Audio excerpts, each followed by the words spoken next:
Hi, good evening. My name is Jay Rothman. I am the host of the show. Welcome to Real Men, Real Talk Live.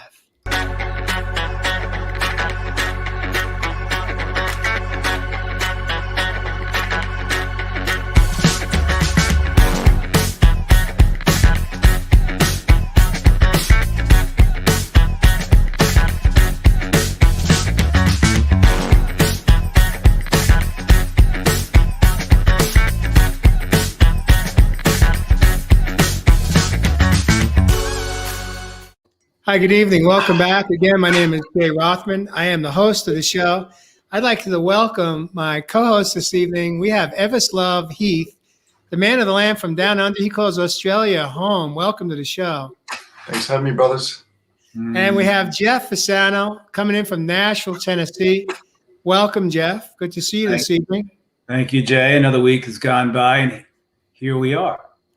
Yes, and tonight Josh Richard is off, taking a much-needed night of rest back home somewhere in Southern California, but he should be back next week. So tonight it's the three of us. I refer to us as the Three Stooges in the green room this evening.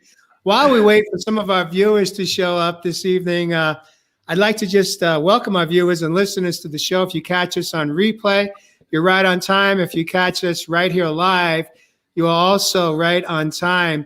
If you should have any questions or comments that come up for you, please feel free to drop them into your comments. And if you should hear something that you like or love, with love, we invite you to tap your love button and light us up.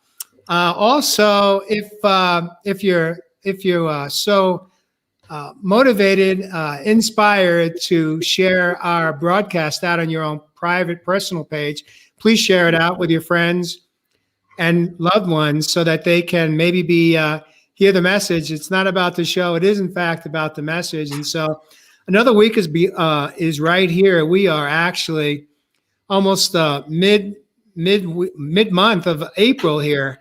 And it's hard to believe. It just feels like we were just the 1 in 21. And here we are we are now in Q2 of this year.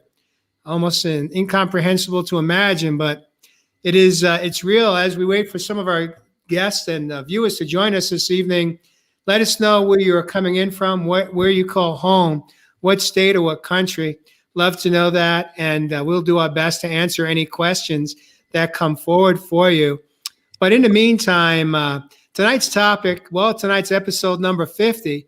We're almost 2 weeks away from our 1-year anniversary of being live with Real Men, Real Talk Live.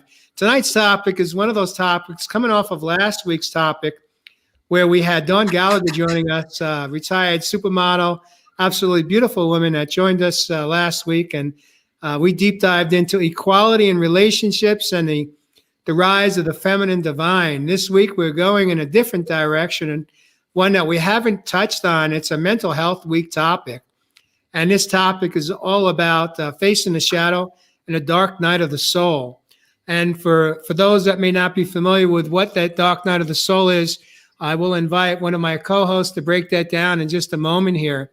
But before we go there, some of the highlights of really what I want to make sure we really connect and touch on tonight, gentlemen, is are you navigating through it or sinking, indulging yourself into the dark night of the soul? Is depression the same thing as facing your dark night? How do suicidal thoughts or attempts play into the heaviness of the dark night of the soul? What role can or does nutrition play in that space?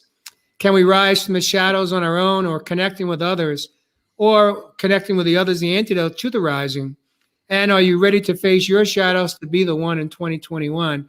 So before we deep dive into this topic, Ev, since I've got you on the top row, balancing out the lightness and the darkness, right here in this moment, with Jeff taking up the bottom shelf of the show this evening, I'd like you to kind of warm us up and kick us off with what is your the definition, what is your interpretation, breaking it down. What is the dark night of the soul? And then Jeff, I'm going to invite you to share what does the shadow have to do with any of this?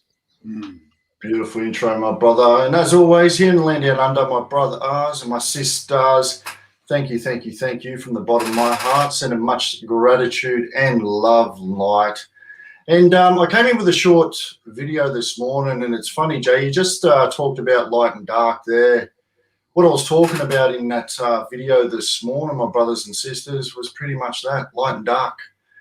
We're in a game of light and dark, my brother R's and my sis Stars, and I know many of our awakened community out there on a Real Men Real Talk Live know what I'm talking about. So really, there's so many people out there, but I'm going to speak maybe to the unawakened family out there that may be just coming into this new jargon, this new lingo, as we call it here in the land down under, of what this dark night of the soul may be. I was saying to the fellas in the green room just at the start of the show that I had a beautiful experience last night of someone walking through their dark night of the soul just now. I'd actually shared a little bit about my story, and it's pretty funny because this was at my sister's wedding, a light night, you know. So it's beautiful how these things can play out in front of us. And up until this point on this planet, so many of us have had not a chance to really walk into what we would know maybe as our shadow aspect, which Brother Jeff is going to talk about. Now, on that video this morning, before I dive in deep about my experience last night, I was talking a little bit about how up until this point on this planet, so many of us with deeper, darker, if you want to call it that, subconscious and unconscious programs that have been laid dormant in the background.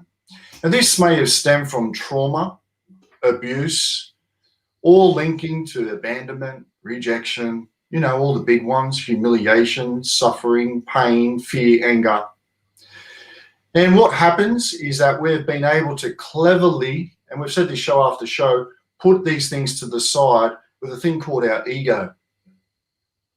Now, what's happened is egos come into a part on this planet where it's really waving the white flag. The ego is trying to surrender, my brothers and sisters, to allow us to now bring that subconscious and unconscious conscious. So to this very point, we've been using that 5-10%, whatever they say, of the conscious mind to really numb ourselves, you know, whether that's distractions from the outside world, entertainment, alcohol, gambling, shopping, drugs, whatever other addictions out there, to really allow us to bring this subconscious and these deeper inner wounds to the light. So this process that we call dark of the night very simply means walking into your subconscious and your unconscious programs. Now, I know for me, I've walked in probably 2 or 3 of those dark nights of the soul, and it was gooey. It was yucky. It's so uncomfortable, my brothers and sisters, that you may not even feel you want to be around people that you know. So where do I go? Do I get stuck in this depression? Well, if you're getting stuck in some of these things that I'm talking about and you are in a state of depression, the difference here between depression and the dark night of the soul is that when you're in the dark night of the soul, you know it's about growth. Mm-hmm. You know the potential is about expansion. You know at the end of the dark that there's the light at the end of the tunnel. With depression, so many of us have been stuck and caught in the old program or the old way, and we can't move forward. So we allow that ego space, that ego mind, to keep playing out our reality or our world that's in front of us. Now, I said on the video this morning too, we may see this symbolically in many movies. All these beautiful producers, writers, they talk about the same thing. You see the character walking into the forest. You talk about the character walking into the deep unknown. They may even be in a state of unconscious for a few days while they've been knocked out in a fight.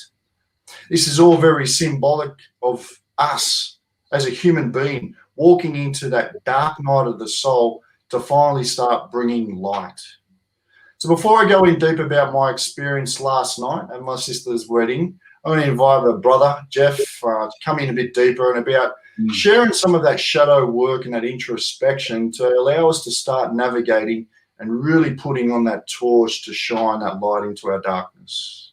That was great, Ev. I think there's a fine line between the dark night of the soul, the shadow, and moving into a place of depression. I'm not that averse to depression, but if we've all made a choice and a decision to move deeper within, and do the inner work, that entails bringing up a lot of the old conditioning, a lot of the old programming, all the old wounding, and that needs to come to the surface. That is what the inner work is about. It's about diving deep in and bringing up all the wounds of the wounded child. And when we do that, we will move into these shadow periods, and through a shadow period, quite possibly into a dark night of the soul. And that is necessary. It is necessary to move into the shadow. It's necessary to move through into these dark night of the soul periods, because we have to allow the old dense vibrational energies from the wounds and the conditioning and the programming to surface, so we can release that energy, that trapped energy that's in there. So when we move into these periods, we are shedding light onto that shadow. So when we're in a shadow period, and we can feel it, as I was saying to the guys before the show, a necessary part of this inner work is the shadow rising. The necessary part of this inner work is moving through a dark night of the soul. These are necessary parts of this process. You can't get around it. There's no way of getting around any of this. But what we're doing when we do this work is raising our awareness and consciousness to our behaviors, to our conditioning, to our programming. That is the whole purpose of doing the inner work, is raising our awareness and consciousness to ourselves, to old habits, patterns, rituals, behaviors, raising the awareness to the wounds of the child, so you can differentiate between the wounds of the child and now where we are as the adult. So the shadow period, dark night of soul, are necessary parts of the process of self-mastery. Mm-hmm. And moving through them, allowing yourself to be in them, but also being conscious and aware. I'm moving through a shadow period right now. And in those periods, our feelings are surfacing. Mm. Deep feelings, deep repressed and suppressed feelings of the wounded child. And all of that needs to surface energetically so we can release it. And what's most important to understand, that when we're in a shadow period, we're moving through a dark night of the soul. And I've had a few dark nights of the soul, believe me, and I could share them a little later. Mm-hmm. And who and how people help me through them. But the most important, a wonderful way to look at this is that when you're in the shadow and you're doing the shadow work, and the shadow is rising, all the old wounding is rising, the programming, conditioning of the wounded child is coming up, and you feel your inner darkness. Mm-hmm. The reason why the shadow comes up to work on, the dark night of the soul is there, is so you can, because it's illuminating, shedding light on the wounds. Mm-hmm. It's illuminating and shedding light on the conditioning, on the programming. So you use the terminology of shadow or dark night of the soul, but what we're doing is illuminating what we need to heal, what we need to nurture, what we need to accept with compassion, and then ultimately release. Wow. Yeah. Ooh, Jeff. Wow. Yeah, brother. Bringing it home on the opening. Well, that's just absolutely amazing what you just shared between the two of you guys. kind of framed it out for our viewers this evening, I do want to I want to acknowledge Debbie Andrews. Welcome to the show, Debbie. Good to see you this evening. She says, "Good stuff, Jeff Fasano." And here's the question: how do we let others know what we are going through? Most don't understand. So, how do we let others know what we're going through? That's just a absolutely critical, important question, not only for those that are going through it, but for those of the bystanders, disengaged or detached from those from the loved one who's going through it. So, who wants to take a stab at this? Ev, you want to jump on it? How do we let brother, and that's what I was touching on. And beautiful question, sister, because I found from my own personal experience and many of the people that I help, you've got to be in tune with other people that are in tune. Yeah. And what I mean by that, there are many people on this planet right now woke or awakened. What Jeff's dipping in there too is these states of awareness and consciousness that allow us now to find support group systems that are actually aligned to what we're talking about here. And that's what I said. This is gooey. This is not comfortable. So people that you may have been hanging out with up until this point, until you're walking into your dark night of the soul or souls, they may not align to what you need to be listening to right now. Yeah. So that may mean some of these people dissolving out of your life. And that can all be part of this uncomfortable process. Did you want to share on that, Jeff? Well, we've touched upon this so many times. It is about who you're in relationship with, as Ev just said. As we're raising our resonance and vibration and shifting and changing the relationship we're having with ourselves, organically and naturally, we are going to begin to have relationships on that same level. And who are in that place, who have experienced shadows, can continually experience it, know how to deal with it, and have moved the dark night of the souls. Someone who is going to hold and create a safe space for you to be exactly where you are and to share where you are. And create that support system around you where they're going to ask you, what do you need? What do you need from me?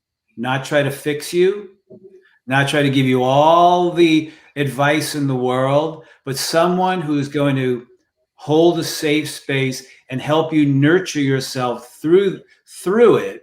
Because the most important thing is that we are in those places, what's surfacing are the wounds of the child. Let's say that again. The wounds of the child. The reason why those wounds are there is because mom and dad didn't know how to nurture the 3-year-old, the 5-year-old, the 7-year-old, the 10-year-old. So now that's what we need. So then it's about choosing the relationships we're having where people can understand that. And it's important to create that support system around us. But another step for Debbie might be, and I have been in that same place. Stuff's coming up, wounding's coming up, feelings are coming up, and then what always follows that is shame and judgment. And that if that comes up, I'm shaming and judging myself. A great line, I'm sure both of you guys have heard it. I've done so much work on myself. I shouldn't be in this place anymore. I shouldn't be feeling this anymore. I shouldn't be going through this anymore. Oh yeah? You're going to be going through this the rest of your incarnation in this earthly plane. And what you need to heal in this lifetime will heal up in through your divine plan up until the moment you make your transition, and that's when you make the transition. It's about how we nurture ourselves and the support system around us, and how we raise our awareness and consciousness to all of this. And if shame and judgment does come up, I'm feeling this and I'm shaming and judging it. That's probably what mom and dad did. So then it's about, calling Jay, calling Evis, calling me. we can hold that safe space for you, and that's how you create those relationships. Jeannie Cash says, how do we share with people that care about us? We are on a healing journey and we need gentle compassion. I'm going to take this one, Jeannie. I think you answered your own question. Yep. The answer's in the question. It's just about communicating. It could be as simple as a note, a text, a voicemail, a voice text. Just say, I know you love me. I know you care about me. But in this moment, I just need I need me time. Let your loved one or your friend know what you need. And then if they're truly in your corner, they will honor and respect whatever that is. What I struggle with, what I get challenged with is when we go silent, is when the individual literally goes into full court, full blown isolation, no response to voicemails, texts, emails, phone calls. And for me, let's say as a recipient in a relationship with someone who may be going through a dark night of the soul, I don't know how to navigate through that with them when I've been blocked out, other than I get to focus on acceptance and work through my own frustrations as a loved one. Because when you care about someone, it's hard not to have those moments where you go, I don't understand. Just let me know you're okay, kind of thing. And so I think you answered the question is that we don't have to say a lot. We just have to say, I'm okay. I'm just working through my stuff and I'll be back when I'm there. And I think exactly right. Beautiful, Jay. And I think what makes it more of a challenge is that, when people are in these states of depression, like I said, a little bit different from that dark night of the soul, because when we're in this dark night of the soul, we're in it for a learning game. We're in it for expansion. But when someone's caught down in that depression, as we were talking about earlier, they're flooded by chemicals. They're flooded by flight or fight. So you could only imagine their brains with those constant symptoms of that stress and depression really just isolating themselves and really being stuck in a place. So like I was saying, it may be, they may open up to people within their lives that obviously they're going to feel comfortable, that aren't going to mirror the exact stuff that they may be walking into. Yeah. It's interesting what you just shared, Ev, because I've really spent some time really kind of reflecting back on my life and trying to decipher the difference in interpretation between a period of, let's call it low moods or depression versus dark night of the soul. And I don't know that I ever really fully experienced depression because I was numbed out on pharmaceuticals for mental health. But I do know that I do believe one profound dark night of the soul period of my life was when I was at my rock bottom. When I came out of the hospital in 15. And what I love in your explanation is you mentioned, Ed, you talked about the dark night of the soul is actually a growth opportunity. It's not where we're going deep and we're going low and we don't know if we want to come back to the surface. It's more of we're in it. We know we have an awareness of what we're going through, but we also understand that we're going through it to have massive breakthroughs, to break free to another level of self-love, self-forgiveness, self-compassion, self-empathy, and inner freedom. And my experience with going through my own dark night of the soul was that it was an absolutely incredibly beautiful experience. It was the most profound growth period of my life. And the beautiful thing was that I was very open about it. I didn't isolate. but I just was very aware of the whole experience, and I gave myself permission to just be in it. Mm-hmm. But I showed up every day, ready to embrace it and seeking those answers in my life to break through. Mm-hmm. And knowing who was trustworthy, as you kind of alluded to. Yeah. And at the same time, it was a simultaneous, of course, facing my shadows. Yeah. And if anyone's gone through any type of 12-step work, especially when it comes to codependency, you understand that term, facing the shadows, very well. But for me, I wanted to share that it was just an absolutely beautiful experience. That although we call it the dark night of the soul, it wasn't so dark where I couldn't see it. Through the darkness, I actually began to see my life in a very crystal clear way. Clarity that I had never had before about me, about my inner wounds, about my inner child, little JJ, that had spent his adult life running scared and hiding behind that big ego. Mm-hmm. And when I was finally willing to face my shadows, there began the process of coming home. There you go. So it doesn't have to be this dark. Yes, it's dark and it's heavy, but it doesn't have to be one of total fight. Of don't be fearful of it. When we embrace it as the greatest gift we get to give to ourselves, as I did, when we come out on the other side, there's nothing like it. Yeah. There's nothing there's no emotional, there's no experience in life that I have had outside of facing my shadow that brought me as much clarity, that brought me as much self-forgiveness, that brought me as much forgiveness of others in my life that I was blaming for all my plight and woe. Mm-hmm. And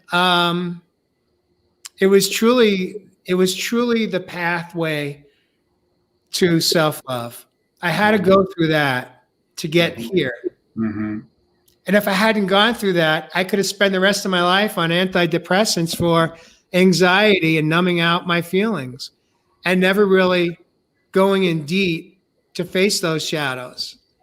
So it can be an absolutely beautiful experience. And I just wanted to put that out there to our viewers. I'd like to invite our viewers.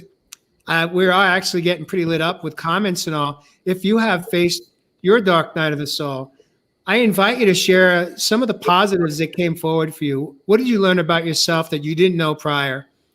And how has it impacted your life in a positive way? Mm-hmm. Yeah. You know, Jay, what at the end you said it's about feelings, and the key to all of this, and one of the keys to all of this work is so many people don't even know how to feel or allow themselves to have their feelings. Mm. So what people, and I've done it, you know, what you're going to numb yourself out of is avoiding all those repressed and suppressed feelings that we've never had. The fear that everybody has, I have it to this day, is that when those feelings that we've repressed and suppressed and come up and are illuminated in the shadow, and they come up, they are so intense, and the energy attached to them is so intense that people don't want to feel the depth of sadness. They don't want to feel the depth of anger. They don't want to feel the depth of the feelings of betrayal and abandonment. And all of that comes up because that is the most important part in moving through the shadow and the dark night of the soul. That if you're constantly in your mental body and in your mind, you're not going to allow yourself to feel anything. Mm-hmm. You're going to avoid all your feelings. So as Jay just said, when all the feelings surface within you, what do? Do you run for that bottle of gin? Do you run and order five whole cheese pies? Do you run and put and start watching TV and binge on TV and this and that, when the feelings surface, that you're afraid to feel, that you're frightened to death. And the reason why I put the word death in there is because that's what the 5-year-old, the 7-year-old, and the 8-year-old only know, is life or death. When those feelings are coming up, those suppressed and repressed feelings that the 5-year-old, the 10-year-old, the 15-year-old suppressed and repressed because they were taught that by mom and dad, that 5-year-old, that 10-year-old, if you connect with them, all they know is life or death. So when you get into those shadow periods, those dark nights of the soul, all you think about is, will I live or will I die? Will I move my way through this? That's the important part. We as the adults, when we go through these shadow periods and dark nights of the soul, if we can really differentiate and connect and check in with that wounded child and allow that child, bring that child in, allow that child to feel that anger, to feel that sadness, to feel all of those feelings. And then we as the adult nurture them. But where the muddy part, like the gooey part, as Ev just said, comes in, is that we get caught in the wounds of the child. We forget, we get enmeshed, and because those wounds are such a deep part of us, and that's when it's important to reach out. So you can have somebody snap you out of that, or just remind you of the adult here, and the child is coming up. Right. Love that. Love that. I want to post, Rayanne Gardner says, depression made me go silent. Dark night of the soul, I had people surrounding me to help. So my interpretation, if I may paraphrase you, is depression is about isolation. And I clearly understand that, because I did the same, Rayanne, when I was going through that period of the dark night of the soul. And for me, it lasted maybe a year, maybe longer. I mean, it was a long journey, but it was so beautiful because I didn't do it alone. I knew where to go and who to hang with to let it all out, to get it out, to process it, to walk through it. I had moments where I was alone during the day at the shoreline. And then I had other moments where I'd bring myself to a 12-step meeting room, that raise my hand and share what I was going through. And then, of course, I learned how to write. I think Jolene shared, one of her comments was she uses journaling to get her feelings out. Journaling became a huge part of my healing process of stepping through the dark night of the soul. Ev, I'm going to invite you to kind of take us on, share a little bit of your story. And Mary just reminded me, she says, what was last night? I was saying the same thing. I was like, I want to hear it. Yeah. Hey, brothers, I think we've warmed up enough now to dive in. And it was a beautiful experience. And I just happened to be sitting at a table with this person beside me. And I spoke a little about, he knew what I do, getting out there in the wellness community and helping people on this journey. And, he started speaking about, he's been seeing a psych for quite a few years to get through his childhood trauma and, the abuse that he was exposed to as a child. And for so many years, this man's, he's 41 years old now. And he's only just starting to come to grips with that.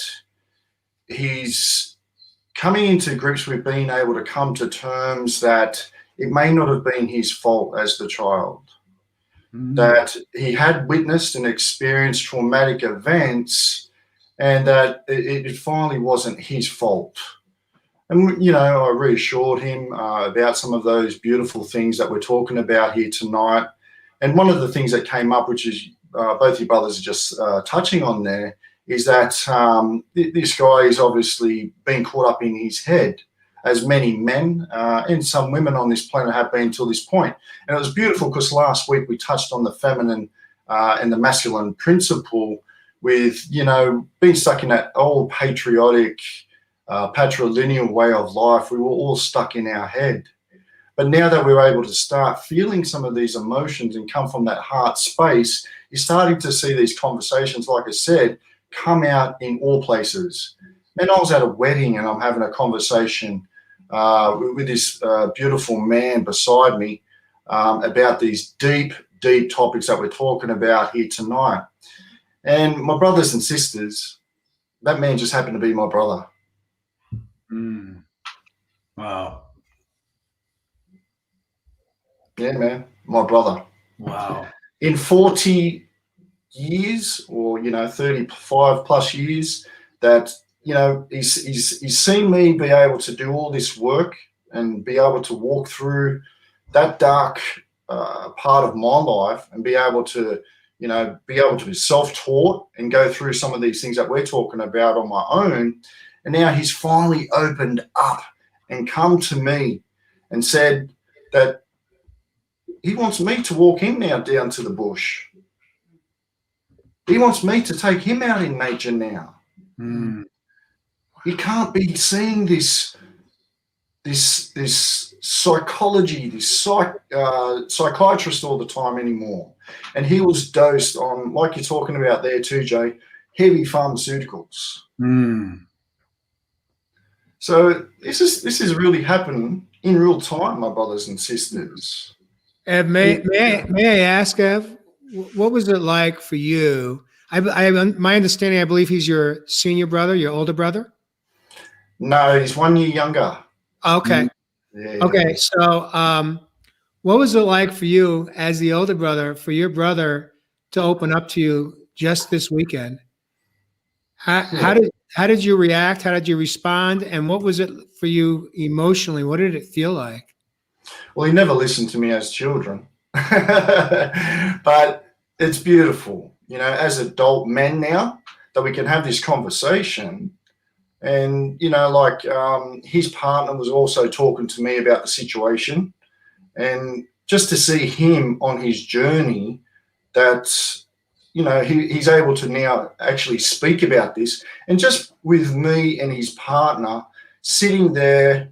And just like you said at the start, us being able to hold that safe, that secure space, his words were healing him on the spot. So it was a beautiful, beautiful event that took place. And that's what I'm saying, my brothers and sisters. You might find yourself in these experiences at the least liked places, at my sister's wedding. So it is a beautiful time, and to see that is really heart opening, not only for myself, but for us as a collective. Because, you know, that's not just working on my level, that's working on his partner. That's working on, you know, everyone that was in our family that was there yesterday. So it's that connection that through now our lessons, or the gifts that we've said on here at Real Men Talk, Real Talk, that now we can rewrite, like I keep talking about, the script to generational trauma. And that is the real magic behind all of this. As we walk into this dark night of the soul, when we're talking about these flashlights, it's just us knowing that we're enough to be a flashlight, even if it is as simple as someone like our brother or sister.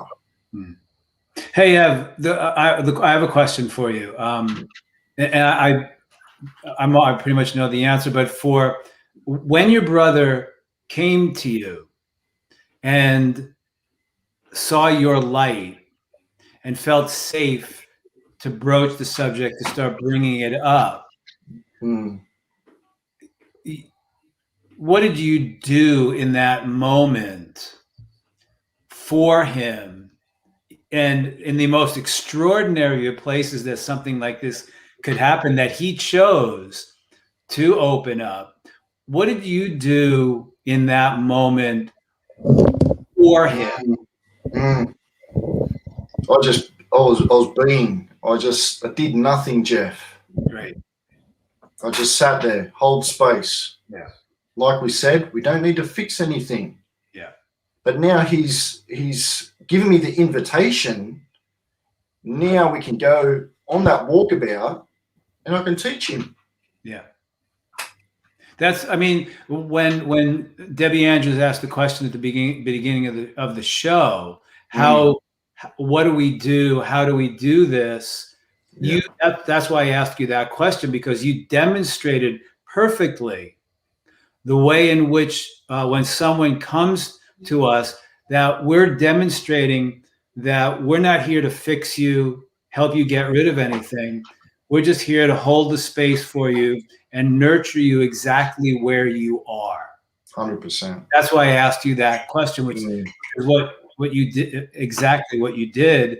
And folks, this is what you can do when you're hitting that shadow. Feel yourself slipping in that. Deep stuff is coming up.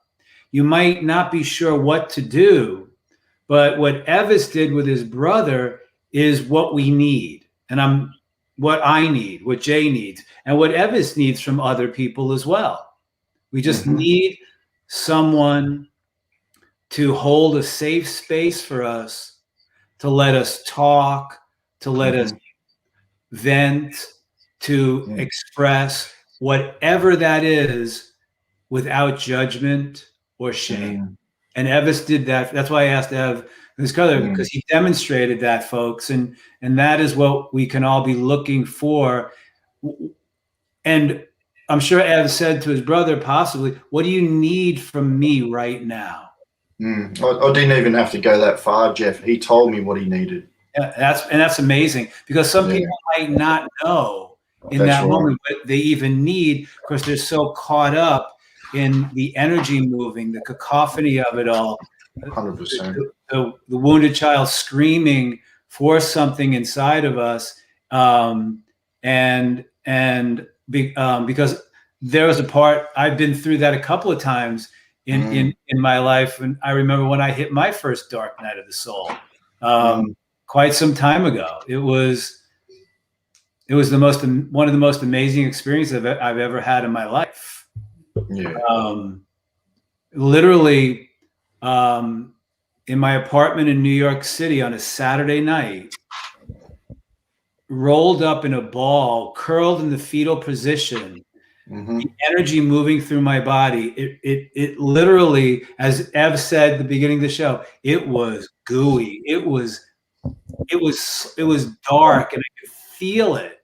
And I'm in process. So what was happening when I was in process with somebody, moving through these processes, he was cracking me open.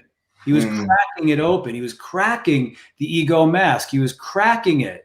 And it was opening. And this one Saturday night, I was literally curled up on my bed in New York City in a ball, and my heart physically hurt. Pain in my heart, because it was opening, but the energy was moving through this armor in me, which he was helping crack, and the armor of that was cracking through me, and my heart was hurting, and I was curled up into a ball, and I really didn't know what to do. And the universe sent me a friend of mine, my friend Mickey Samarad, who out of the blue called me. I told him where I was. And what he did was hold this wonderful, beautiful, safe space for me on the telephone. That the next thing I knew, I woke up the next morning with the phone next to me. And I went, what happened to Mickey? But what happened is that, as Jay said earlier, I felt so much lighter on that I went, what the heck happened? That was my very first dark night of the soul. I was crying. I was writhing in pain, not to be dramatic, but that is exactly what was happening. I was tears just flowing, the anger, the sadness, the anguish coming up. And Mickey just was on the phone holding this space. I think I had that phone by my ear for 3 hours.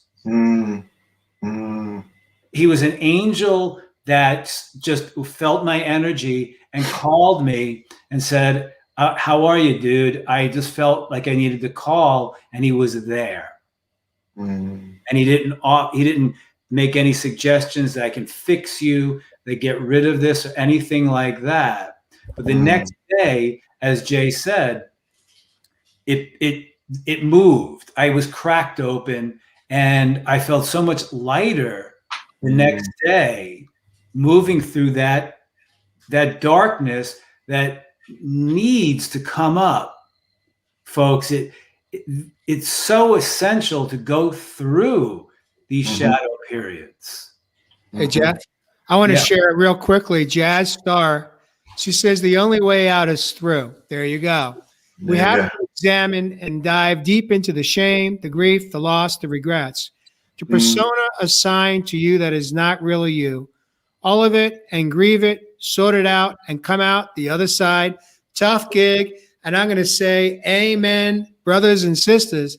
Jazz just kind of put a pretty bow on the message of this show. Yeah. The only way out is through it.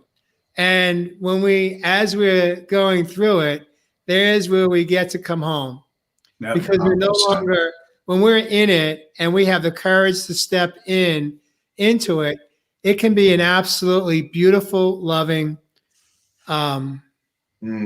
experience. It doesn't have to be, it doesn't have to be this vision, the dark night of the soul. It's almost like biblical to me in a way. Like I have this vision of hell and the devil, and it's none of that. It doesn't have to be that, especially if you make sure that you are connected with a few other people in somehow, some way. So Jazz, I want to thank you for sharing that. As we are coming up to the hour, we have had a number of questions. We haven't been able to get to them all. I want to also just acknowledge Amanda B coming in from YouTube Live tonight. She says, you will never be able to be your true self until you allow and embrace the feelings that surface with a dark soul journey. Amanda, I presume you have gone through one or a few, and just love for you to kind of expand. Tell us a little bit more. What happened for you in the back end of that? What did you learn about yourself that you didn't know prior? Because ultimately, as Ev said in our opening dialogue, it really is about growth. It's about showing up and growing up and giving ourselves permission to go through that healing process. But ultimately, it's about facing those shadows from our younger years and healing them in the process. And so as we come up on the hour, gentlemen, I'd like to invite us to begin this next segment of our show on Real Men Real Talk Live. We have a segment where we actually call it Musical Chairs and Magical, and it's where I will invite you to answer one or more questions. And this is your chance to also drop any liquid gold or nuggets as to tips, tricks, tools, and how to navigate through. I think we've done a pretty good job of sharing some of that in our show this evening. Oh, yeah. I'm putting you up first tonight. Wow, you want to ask me a question, Jay? Or... yeah. No, I'm looking at my options here, and I want to pick one. I'm waiting for the question. Yeah, well, it's okay. Just take a nice deep breath and just trust that the question is going to be the appropriate question for you in this moment, right here, right now. How can you inspire someone through the dark night? I I gave it a good shot in what I just said about when I was going through my first one. I had done enough work up to that point to know that what I was going through physically, we all talk about detoxifying ourselves. Mm-hmm. And we do it by going on these detox regimens physically, whatever that is. I have to detox my body and all that good stuff. Well, one of the things what we are doing when we're doing and moving within to our wounds, to the conditioning and all that, is we're detoxing. Mm-hmm. That's what I was doing that night. Beautiful. I was detoxing as if I was coming off of as a heroin addict. That's what it felt like. I'd never done that, but it felt like I was detoxing and going through this period of detoxing mentally, emotionally, physically, and spiritually in that moment for those 3-4 hours that night. And the next day I felt lighter, and I knew that that's what was happening. So we're detoxing mentally, emotionally, spiritually, and physically when we dive deep and do this inner work. So just knowing that is what we're doing. But my biggest tip is, when all of this comes up, be aware where you're shaming and judging yourself. So and then be aware if you think because what's happening is when the wounded child is in that place, they're just seeking love. They're seeking love. And beware of if you sink and indulge, beware if you start shaming and judging, and beware of when you begin to isolate and separate yourself. This is consciousness. And if all of that comes up, ask yourself, can I accept with compassion where I am? But the biggest thing is, Ev said, when his brother came to him, Ev was there. He was there emotionally. He was there physically. He was there mentally. And most of all, Ev was there spiritually. There you go. Holding the space for his brother. Beautiful. So that is possible, folks. I have it. I've had it at that night. Jay has it. And that is the most important thing. Please do not do it alone. We can't. I couldn't do it alone. None of us here. Jay can't do it alone. Ev can't do it alone. We hit those, and we're talking about shadow periods, and we're talking about dark night of the soul. When we hit that place, the thing to do is don't think that you need to do it alone. There is somebody. Ev demonstrated that tonight to everybody. Thank you for sharing that, Jeff. I want to just bring in, just to acknowledge, piggybacking on what you just touched on about shame. Sarah says, yes, shaming and judging your emotions makes you stuff them. And then you can't let them out in the present moment. You will eventually have to revisit it anyway and let it out. So we might as well do it the first time. Well, I'll wait till it's my time to be in the hot seat. I'm gonna expand upon how I navigated through a lifetime of shame and guilt, of what helped me heal and work through and walk through and swim through the tide of the dark night of the soul, and how I got through the other side of the guilt and shame. But thank you, Jeff, for sharing that. Evis, I'm going to put you in a hot seat right now. And so here's my question for you is, how can a dark night become a positive light? Beautiful. Well, I think we've just demonstrated through the show, brothers. We've talked about that so-called dark night become a positive light. One thing for me was acceptance, brothers and sisters. it truly is accepting that there is this beautiful dark part of who we are as human beings, and there's this beautiful true light, beautiful white true light of who we are as well. So if we can allow ourselves to accept that very part of who we are, the very fabric of our spiritual being, having this experience in this human biochemical computer, then you will start to heal. You will start to realize that when we surrender to this dark night of the soul, and we're able to be with ourselves in particular places that keep us grounded. Now, I want to just quickly touch on a couple of these things before we move on to Jabe, because I don't think we really touched on some coping mechanisms, or we softly did. And some of those coping mechanisms, you know, they may be meditation. Many of us, we still meditate out there. But for people that don't, you know, that, like I said, that walkabout, so important, my brothers and sisters, and why I'm coming to this grounded term. And you asked me a beautiful question of what's been able to do that for my feminine and masculine energy so in balance. It was because it keeps me centered, but it also keeps me to this earthly plane. What we've got to realize, my brothers and sisters, that this dark night of the soul that we've even just slightly subtly touched on tonight, it's a spiritual awakening. Mm-hmm. Spiritual. So we can get caught in a very lot of spiritual modalities, and before we know it, we may see that as depression. But if we are not grounding ourselves to this earthly plane, we can be pulled in many directions.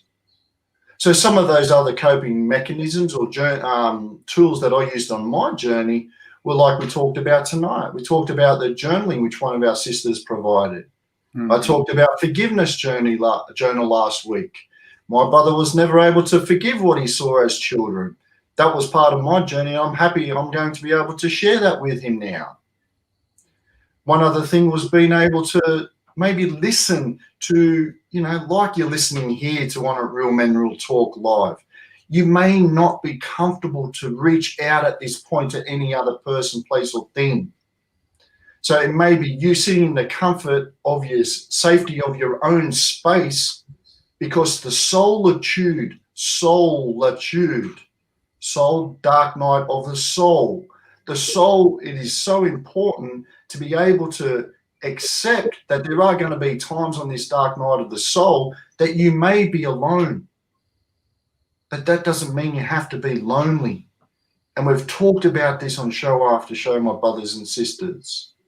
So whether you're able to listen to, like I said, a podcast, a show like this on a Real Men Real Talk Live, got that journal, you're doing your walkabout, you're able to meditate. Breath work, my brothers and sisters. Mm-hmm. Breath work got me through this game. Mm-hmm. Through my breath, I was talking with spirit. I was talking to spirits out in nature. Mm-hmm.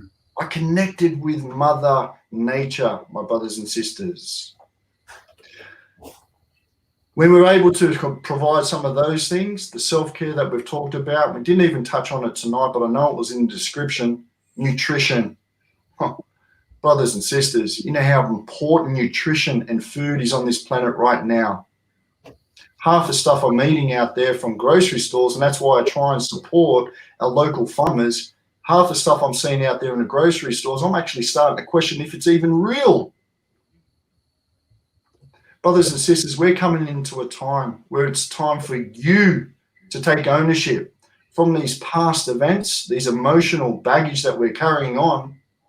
And like my brother there last night, be able to now take responsibility for it, that ability to now respond and seek the help that you are seeking. Mm-hmm. So, yeah, my brothers and sisters, it's been a beautiful show, and thanks for holding the space tonight. Wow, Ev. Thank you for that close. You touched on some incredible gold, liquid gold. Tools how to navigate through. If you didn't show up till the end, that's all you needed right there. Thank you for bringing it home tonight, Ev, Love, Heath. Ev, I'm going to invite you to put me in a hot seat. Thank you very much. here we go. And so I'm going to invite one of you guys to challenge me. Give me a hard question. I think it's actually your turn, isn't it, Jeff? Yes? It could Well, be. Before you got to me, you mentioned that you wanted to share the experience. Your experience of what you did when you hit a place of darkness. What were the tools? What did you use to move into it with acceptance and compassion, because you had the awareness and the consciousness that this is important to move into it, to move through it? So what was your experience, Jay, so you could release that energy, come out the other side with the lessons and that you got from it? For me, it was about surrender. I was almost, I want to refer to it, I was almost forced into a dark night of the soul because it was do or die. I had reached the end of my life as I knew it. I had a spiritual awakening as I laid hooked up to numerous catheters in a hospital. And I knew that it was do or die. If I didn't change, I was done. And I didn't want to suffer anymore. I didn't want to suffer living in pain, emotional pain, mental pain, physical and spiritual. I had all four. And so the first step for me was surrender. The next step was courage. And so I was forced into, I don't know if anyone volunteers into a dark night of the soul. I guess it sounds kind of silly on my part to presume that. There's something that leads us there, I think, every time. But for me, it was mortality and feeling very alone in the hospital.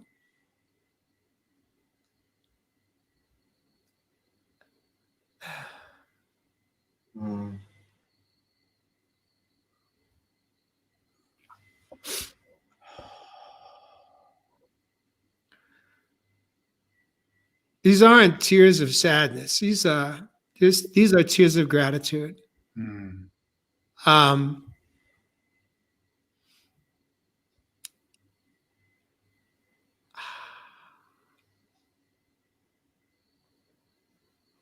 I never felt alone after I got out of that hospital again, because I knew then that as long as I was willing to turn my will and my life over to the care of God and learn how to live in faith over fear, no matter what, knowing that that each day could have been my last day, any moment, especially for us coming out. And just trusting that no matter what, I was going to be okay. And like Ev said, I had never done any self-care in my life, ever. And for me to step into the dark night of the soul, I believe that the divine led me to self-care as my antidote to healing. And so I found myself second day out of the hospital, flushing the pain pills down, tossing them, and then getting out in nature. And falling in love with nature was the gateway. And music and journaling, which I had never done, and sharing my story and giving myself permission to say real men do cry. And just walking for hours every morning by myself, for myself, with myself, so that I could connect with myself. And then begin to open my eyes and crystal clear, start to see wildlife, start to see birds and dolphins and seals and otters and sunrises And when that wasn't enough for me, I'd say, I want to see sunset. I need to go back out. Hmm. And in between, I'd be crying all day long, Mm. grieving, but in a beautiful way. Mm. That's how I did it. When my ego said, you don't need to do it today, take a day off. Because when little JJ said, I'm freaking tired, dude. Like, I don't want to go back. I don't want to go back to the beach. I just want to watch TV. I unplugged the TV. I once owned 7. I don't own any TVs today. Mm. I never went back. When that little boy didn't want to go because he was hungry, angry, lonely, or tired in that dark night of the soul, and my ego said, take the day off. I said, there is no more days off. Hmm. It's now or never. If I go back into old patterns, old behaviors, old cycles of thoughts and choices, my dark night was going to get way darker. Mm-hmm. It was the end.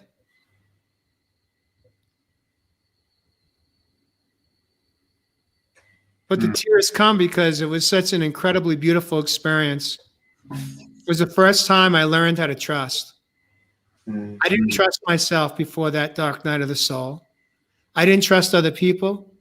And I certainly had no relationship with a divine or God or Mm. a higher power to trust that. Mm. But through the process of coming home, I began to learn how to trust. I began to learn how to feel. I began to learn how to reveal it. And through that process, I was rebirthed, a new man. Mm. And the beautiful thing is that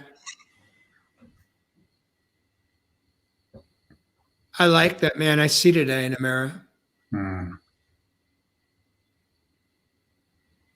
And I shake my head no, because I know that man that I used to see in the mirror, and I hated that man. I hated the way I become. And so the dark night of the soul was the greatest gift I gave myself or God gave to me. I'm not sure, but it showed up right on time. If you're going through your dark night of the soul, embrace it. Don't be fearful of it. Open your heart, open your soul, open your mind. Face it, embrace it, see it, feel it, understand it, honor it, respect it.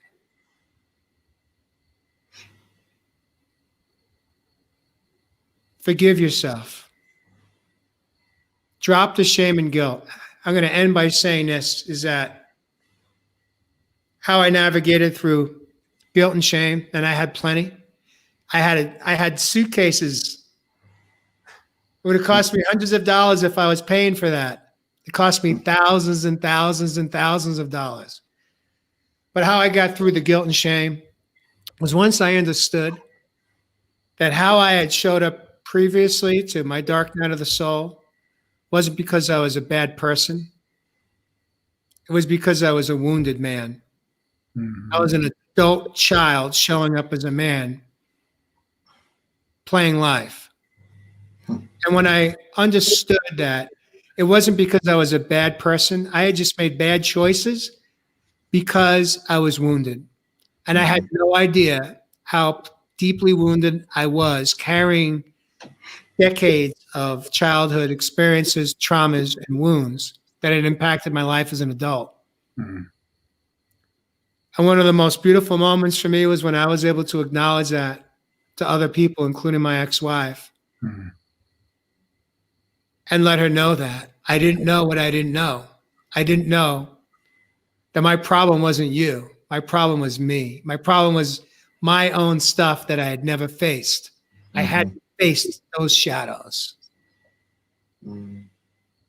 And when I was able to acknowledge that, I have no idea how she received it. but I know how I received it. Mm-hmm. That was freedom, my friends. Mm-hmm. Whew. Mm-hmm. So with that, I want to thank you guys for joining me tonight on this important topic, because we all either have gone through it or we are going to go through it. Mm-hmm.